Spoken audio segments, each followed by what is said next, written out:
Hey, I don't want to waste your time. I just quickly want to introduce myself. I'm Fellipe the Barber and welcome to my channel where I teach you my approach to barbering. If you feel like you got a lot of value out of this video, consider subscribing and follow me on Instagram and TikTok at Fellipe.thebarber. Without further ado, let's get to the haircut. Okay, so we're doing a massive hair transformation on this haircut. The client has not cut his hair for over 7 years. Crazy. It's been so long I can't even imagine, but nonetheless, doing a crazy transformation to a comb over. What I'm gonna do is actually do it number 4 on the sides, blend it up, taper on the sides and back, and let's get right into it. So to begin, I want to remove bulk. So I'm gonna take my Oster Octane clippers, throw on the Zero detachable blade. This clipper is super powerful and cuts through hair like it's butter. So I just take the ponytail and I cut it right off. That is because the hair is so long. That's the first wave of, let's just say, bulk that I'm removing. After that, the hair becomes a little bit more manageable, and what I'm gonna start doing is sectioning the hair.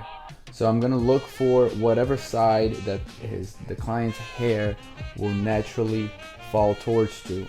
And the way you do this is by looking at the calic and in which direction the calic will grow. That is usually the opposite side in which you set the part. So I section the top of the hair. I'm gonna be throwing the hair to the client's right side, and then I'm gonna begin to remove more bulk. Now again, this is for the purpose of having everything more manageable. Yes, I could just simply take the number 4 guard on my wall clipper and start cutting out the hair, but when the hair is wet and that long, it becomes a little bit tougher to cut. So now to move on with the wall Sterling 4 clipper, I got the number 4 guard, and I'm going towards the back. I'm going just about maybe 3 inches up, and then as I move over to the sides I'm not gonna go up as far up. I don't want the size to look more. I don't want the size to look too much like an undercut. So just keep in mind that once you're doing that, you want to keep nice. You want to keep the sides to the point where like it's not buzzed down. Okay, with my endless slimline trimmer, I'm gonna start shaping the client up. I like to do this sometimes before or after the fade. In this case, I'm doing it right before. I'm gonna keep the sideburns a little bit more on the natural side, and then on the back of the neck, I'm gonna skin taper it. So remember, I did a 4 guard all around on the bottom of the neck, right? So I know that I have to blend from a 0 all the way up to a 4. So I begin by opening the lever. I go up slightly, maybe a ½ an inch or so, and I'm just trying to gauge the distance that I have between the 0 and the number 4. Also, keep in mind that I don't want to blend that too much, otherwise it's gonna look too short. If I stretch that fade out, the fade is gonna look too short. So I want to condense that a little bit more. I don't want to bring up the fade up all the way up to the number 4 that I actually did. So I'll blend in the back, and then I'll move on to the sideburns. The sideburns, like I said, I'm gonna keep it as natural as possible. With my texturizing shears, the blending shears, I'll just fine tune that line on the back a little bit more. And then to move forward with the haircut, now it's just a matter of scissor over comb. I'm gonna scissor over comb everything. I pretty much can do the same thing with the clipper over comb. I like doing it with the scissors only because it allows me to have more control, and I typically like doing that. Hey, if you're struggling with your fade, if you're taking too long, not consistent, and can't repeat the same fade over and over again, it's probably because you don't have a system. I'm not here to sell you. I'm simply going to present the opportunity to you to learn my 3-step fade system through a course I've put together. So click on the link in the description below to find out more. The clipper, I would go ahead and use it with the clipper just to remove a lot of the bulk, and then I would take the scissor over comb to fine tune everything. Now you also have to remember this haircut has been long for 7 years. This client has been pretty much tying his hair back for so long. So his hair right now is actually super trained the way it was before. So you also have to take that into consideration. I did not wash the hair whatsoever.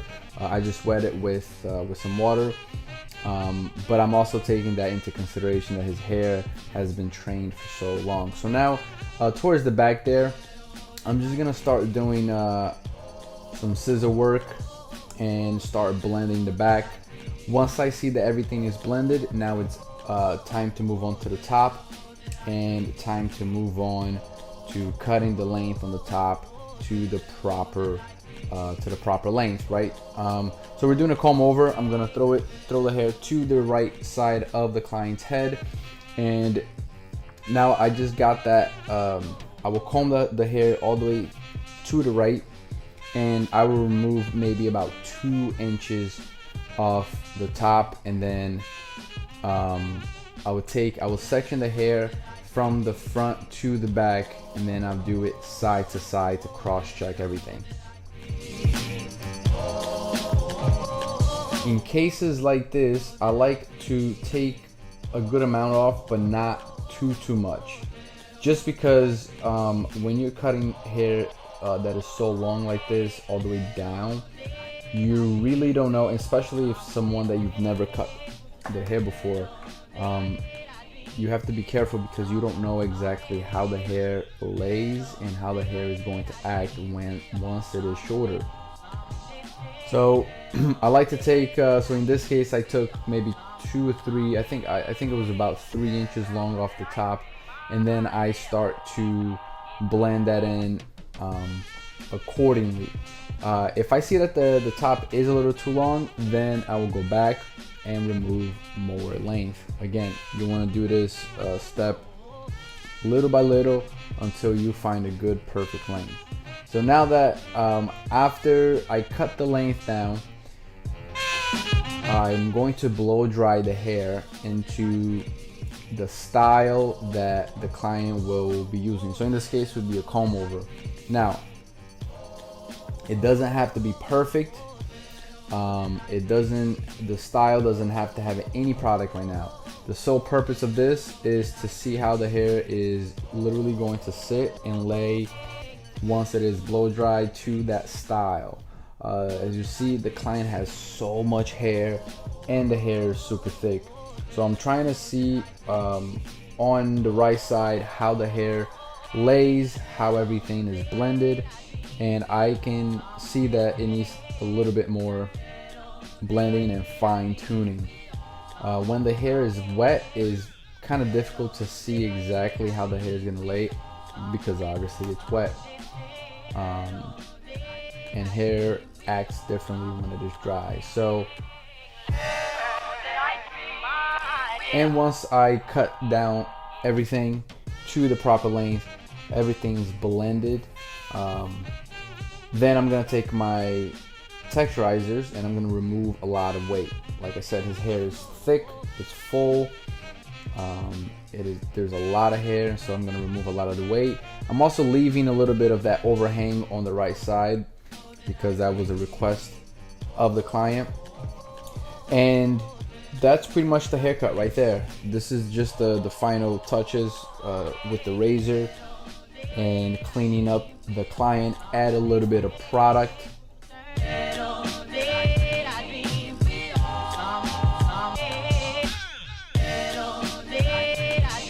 And there you go. This is the final product right here. Again, remember that this hair has been trained for so long, so keep that in mind.